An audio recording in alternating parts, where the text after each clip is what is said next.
अस्सलाम वालेकुम दोस्तों, मैं आपका दोस्त मुबशर अली पीरज़ादा, माशूक अली पीरज़ादा यूट्यूब चैनल की जानिब से। दोस्तों 2019 21 जनवरी और ये साल का पहला सीज़न है, ठीक है। ब्रीडिंग पेयर्स के लिए, ठीक है। आप देख सकते हो मेरी फीमेल माशाल्लाह से किस तरीके से रेडी है। तो चलाएं दोस्तों, हमारे इस पेयर की एक फीमेल की हांडी वो रही और एक हांडी ये रही। तो हम याली हांडी में झाँकेंगे क्योंकि ये रेडी फीमेल की हांडी है, ठीक है। तो देखते हैं यहाँ पर माशाल्लाह कितने अंडे लेगी हैं।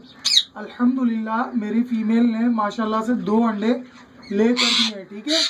इस सीज़न के इसकी फर्स्ट ब्रीड के 2 अंडे हैं, ठीक है दोस्तों।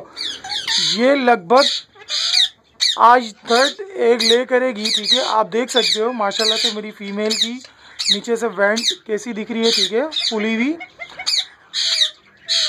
तो दोस्तों हम इन्हें ज़्यादा तंग नहीं करते हैं, ठीक है।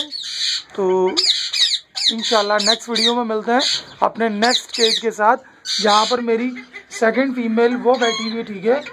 वो भी माशाल्लाह से मैटिंग मुसलसल कर रहे हैं और अभी ब्रीड कर दी होगी।